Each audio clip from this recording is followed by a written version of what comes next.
بسم اللہ الرحمن الرحیم۔ ناظرین السلام علیکم، میں ہوں آپ کا میزبان صابر شاکر، وفاقی دارالحکومت اسلام آباد سے کچھ تازہ ترین اور اہم خبروں کے ساتھ۔ عمران خان صاحب ایک معمہ بنے ہوئے ہیں، عمران خان صاحب ایک مصیبت بن گئے ہیں۔ عمران خان اعصاب پہ سوار ہے، پولیٹیکل اور نان پولیٹیکل پلیئرز کے اعصاب پہ سوار ہے مکمل طور پہ۔ انہوں نے اتنا مفلوج کر دیا ہے کہ ابھی تک عمران خان کے مخالفین جو ہیں وہ دن رات ایک کیے ہوئے ہیں اور سب کے سب مل چکے ہیں، لیکن ستم ظریفی یہ ہے کہ وہ جو بھی کام کرتے ہیں عمران خان کو گرانے کے لیے، پولیٹیکل یا غیر پولیٹیکل، کسی بھی طریقے سے، سیاسی طریقے سے، غیر سیاسی طریقے سے، طبعی طریقے سے، غیر طبعی طریقے سے، وہ سارے کا سارا الٹا پڑ جاتا ہے۔ اور 29 نومبر قریب آ رہا ہے، چینج آف کمان قریب آ رہا ہے، اور اس سے پہلے جو بہت سارے وفادار ہیں بہت زیادہ کوششیں کر رہے ہیں کہ کچھ نہ کچھ ہو جائے۔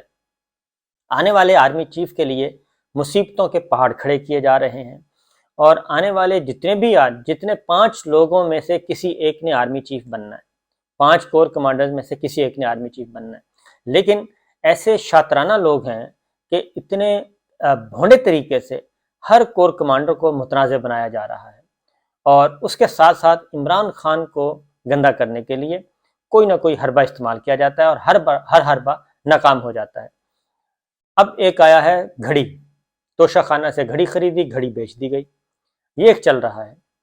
اور یہاں پہ لوگوں نے اربوں روپے لوٹے، اربوں روپے لوٹے، اور لوٹ کر ثابت ہوئے، اور وہ نظر آ رہے ہیں، پوری دنیا کو نظر آ رہے ہیں، یہ اربوں روپے کی پراپرٹیز نظر آ رہی ہیں، لیکن مجال ہے کہ اس پہ کوئی چوں تک بھی کرے، کوئی پروگرام کرے، بالکل سوال ہی پیدا نہیں ہوتا۔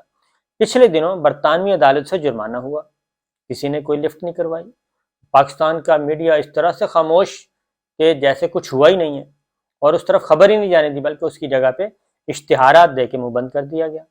یہ سب کچھ ہو رہا ہے، اور اب کیا ہوا ہے، کل سے یہ ایک چل رہا تھا کہ جناب ایک بریکنگ نیوز آنے والی ہے، بریکنگ نیوز، اور 10 بجے بریکنگ نیوز آ رہی ہے، سب کو پتا تھا بریکنگ نیوز آ رہی ہے۔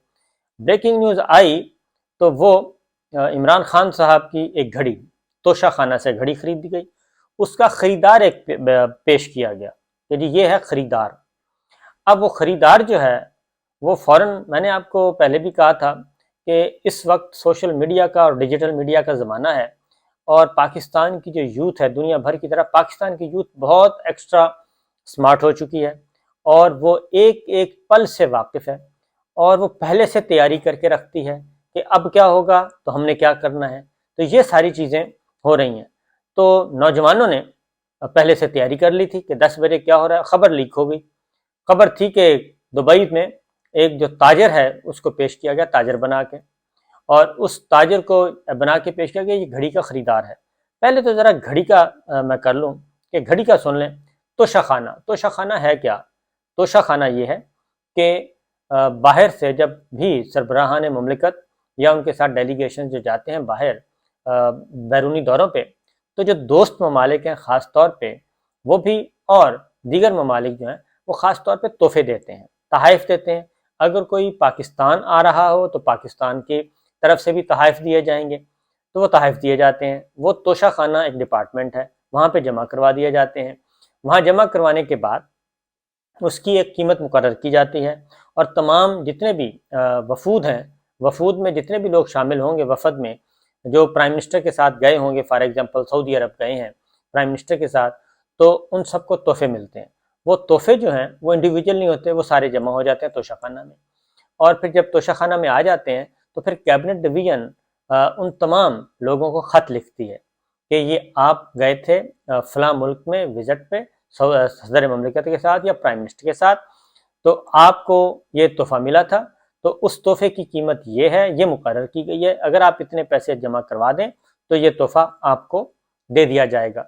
اور پہلے عمران خان صاحب سے پہلے وہ مالیت تھی 25%، اگر ₹1,00,000 کا تحفہ ہے تو 25,000 روپے آپ جمع کروائیں اور قومی خزانے میں، اور آپ کو وہ تحفہ جو ہے وہ آپ کے حوالے کر دیا جاتا تھا۔ عمران خان صاحب نے آ کے اس کی قیمت بڑھا دی 50%، کہ کم از کم 50% دیں اور قومی خزانے میں جمع کروائیں، اور باقی 50% ظاہر ہے وہ ایک طریقہ ہوتا ہے کہ جی تحفہ ہے اس لیے 50% ڈسکاؤنٹ ہو گیا۔ 50% قومی خزانے میں جمع کروانے ہیں اور تحفہ دے دیا جاتا ہے۔ اسی اصول کے تحت یہ تحائف جو ہیں آئے اور اسی اصول کے تحت خطوط لکھے گئے، اسی اصول کے تحت وہ تحائف قانونی طریقے سے وہ وصول کیے گئے، اور وصول کر کے وہ اب آپ کی مرضی ہے کہ اس کو خرید رکھیں، فروخت کریں، جو بھی کرنا ہے یہ آپ کی مرضی ہے۔ اسی طریقے سے یہ گھڑی جو ہے وہ بھی ان میں سے ایک تحفہ تھا۔ اب پہلے تو توشہ خانہ ریفرنس چل رہا ہے، توشہ خانہ ریفرنس میں election commission, chief election commissioner نے عمران خان صاحب کو نااہل قرار دے دیا۔ اب پتہ چلا کہ یہ نااہلی تو ایک لمحے کی ہے۔ چیف جسٹس اسلام آباد ہائی کورٹ کے سامنے جب یہ کیس گیا کہ یہ سٹے دے دیں، تو انہوں نے کہا سٹے کس چیز کا؟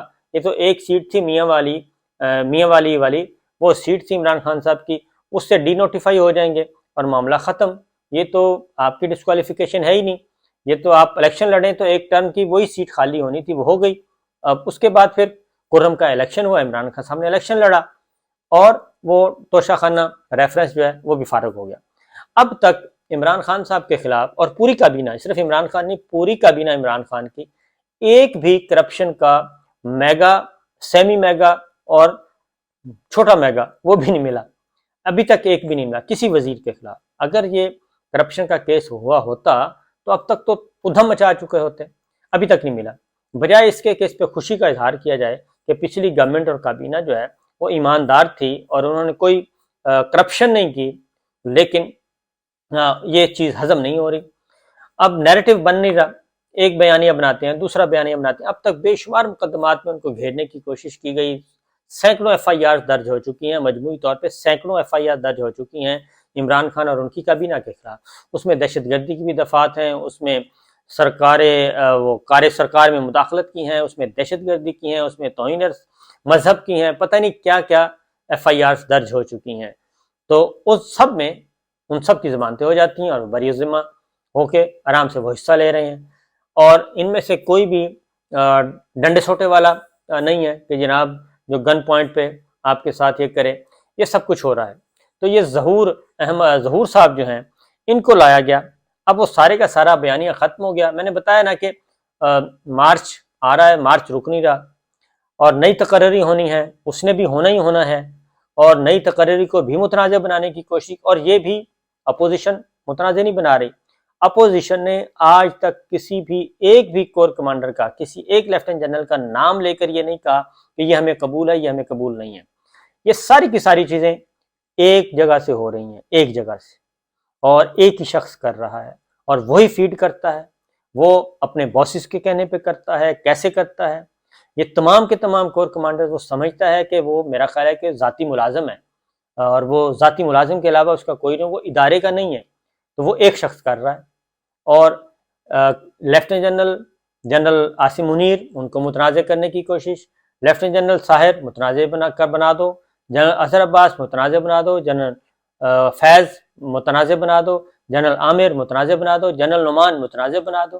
یہ کچھ ہو رہا ہے، یہ پہلے 6 کے 6 لوگوں کو آپ نے متنازع بنا دیا ہے، یہ باقاعدہ طور پہ مذموم کوشش ہو رہی ہے۔ اور اب کیا ہو رہا ہے جی، یہ ایک خبر آ گئی، اور آج 10 بجے پروگرام کیا گیا، اور 10 بجے پروگرام میں بتا دیا گیا کہ بہت بریکنگ نیوز ہے۔ اب شہید ارشد شریف ہمیں یاد آ رہے ہیں، شہید ارشد شریف، انہوں نے ان کی شہادت سے ایک دن پہلے کا ٹویٹ ہے، 23 تاریخ کا، 23 اکتوبر کا آخری ٹویٹ ہے ان کا۔ یہ انہی صاحب کے بارے میں جو خریدار کے طور پہ پیش کیے گئے ہیں۔ وہ کہتے ہیں جی ارشد شریف صاحب بول رہے ہیں، میں نے بتایا نا شہید ارشد شریف قبر میں لیٹا ہوا، پرسکون لیٹا ہوا ہے، اور وہ لیٹا لیٹا بھی ان کی نیندیں حرام کرے گا، بہت نیندیں حرام کرے گا۔ وہ 23 تاریخ کو انہوں نے یہ ٹویٹ کیا، اور 23 اکتوبر کو 12:10 پہ ٹویٹ کرتے ہیں جی وہ، اور اس میں وہ کہتے ہیں کہ عمر فاروق، جنہوں نے ایف آئی اے کے متعدد افسران کے خلاف تھانہ سیکریٹریٹ میں ایف آئی آر کٹوائی، ان کے حوالے سے عالمی تحقیقاتی رپورٹ، سوال تو بنتا ہے کہ ایف آئی اے کے متعدد افسران کیا اس لیے زیر عتاب ہیں کہ انہوں نے ڈگے والی سرکار اور جہانگیر ترین کی تحقیقات کی۔ یہ انہوں نے ٹویٹ کیا جی۔ تو اس کے بعد یہ ٹویٹ ان کی موجود ہے۔ اب ان کو خریدار کے طور پہ پیش کیا گیا، اب ان کے ساتھ تصاویر کن کی آ رہی ہیں؟ فیصل واڈا کی آ رہی ہیں، اور فیصل واڈا کے ساتھ دیگر حضرات کی تصویریں آ رہی ہیں، ڈی جی ایف آئی سابق بشیر میمن صاحب ان کی تصویریں آ رہی ہیں، اور اچھی خاصی یعنی کہ اچھے تعلق والی تصویریں آ رہی ہیں، بہت ساری، پورے کا پورا وہ ٹریل جو ہے ان سارے کا سارا۔ اور پھر یہ ہے کہ جو دیگر ممالک میں جو منی لانڈرنگ کے مقدمات تھے وہ آ رہے ہیں، ریڈ نوٹس تھا وہ آ رہا ہے، یہ ساری چیزیں آ رہی ہیں، اور وہ سب کچھ منظر عام پہ آ چکا ہے۔ تو کوئی ایک بھی ایماندار آدمی ایسا نہیں ملا، کوئی ڈگنیٹی والا، جو اب تک ان کا نیریٹو بنوا سکے، کوئی ایک بھی نہیں آیا، اور مسلسل ایسے کھوٹے سکے استعمال ہو رہے ہیں کہ ان کو سمجھ نہیں آ رہی۔ تو توشہ خانہ سے بھائی اگر یہ جرم ہے تو ان کے خلاف مقدمہ درج کروائیں، ساروں کو اندر کریں، جبکہ ماضی میں ایسا ہوا ہے کہ توشہ خانہ تحائف میں ملنے والی گاڑیاں جو ہیں وہ توشہ خانہ میں اندراج ہی نہیں ہوا، اور باہر سے ہی غائب ہو گئی تھی۔ اور ترکی حکومت کا جو ترک صدر اور ان کی بیگم نے ایک زلزلہ زدگان کے لیے، سیلاب زدگان کے لیے کوئی لاکٹ دیا تھا، وہ بھی برآمد ہوا تھا، وہ گھروں سے برآمد ہوا تھا۔ تو یہ عجیب و غریب قسم کی باتیں ہیں کہ عمران خان صاحب کے خلاف بھائی کوئی سالڈ چیز لے کے آئیں، اس طرح سے بات نہیں بنے گی۔ آپ مان جائیں کہ آپ عمران خان سے ہار چکے ہیں، اور عمران خان پہ کرپشن کا کوئی کیس ابھی تک نہیں بنا سکے، کوئی ثابت نہیں کر سکے۔ آپ ثابت کیس لے آئیں، معاملہ ختم ہو جائے گا۔ تو یہ میڈیا ٹرائل، یہ پروپیگنڈا، اس طریقے سے پھر یہ بھی آپ کو بتا دوں کہ جناب فیض علی چشتی جو ہیں ریٹائرڈ، انہوں نے پریس کانفرنس کی، انہوں نے ایک اور انکشاف کر دیا۔ انہوں نے کہا جی کہ یہ تو عمران خان کو قتل کرنے کے لیے فائرنگ نہیں کی گئی تھی، یہ صرف ان کو زخمی کرنا تھا اور ان کو ڈرانا تھا۔ یہ ہے ہماری ریاست، یہ ریاست پاکستان کا یہ حال بنا دیا ہے۔ 6 ماہ میں کیسے لگ رہا ہے کہ یہ کچھ عجیب و غریب ملک ہے، جہاں پہ نہ جان، نہ مال، نہ آبرو، کوئی چیز محفوظ نہیں ہے، اور ایک گینگسٹرز بیٹھے ہیں اور گینگسٹرز کی طرح ملک چلایا جا رہا ہے، اس کے علاوہ کچھ نہیں ہے۔ تو گزارش یہی ہے کہ بھائیو محنت کرو، اور محنت کر کے کوئی اچھا سا کیس بناؤ۔ اللہ تعالیٰ ان کو بچا رہے ہیں، اللہ تعالیٰ ان کو لے کے آگے بڑھ رہے ہیں۔ اور یہ پھر میں نے کہا تھا کہ یہ آخری جو ابھی تک سرنڈر نہیں کیا، ابھی تک ہتھیار نہیں پھینکے، ابھی بھی مزاحمت ہو رہی ہے، حالانکہ چند دن باقی رہ گئے ہیں۔ ان چند دنوں میں کتنی مزاحمت ہو جائے گی۔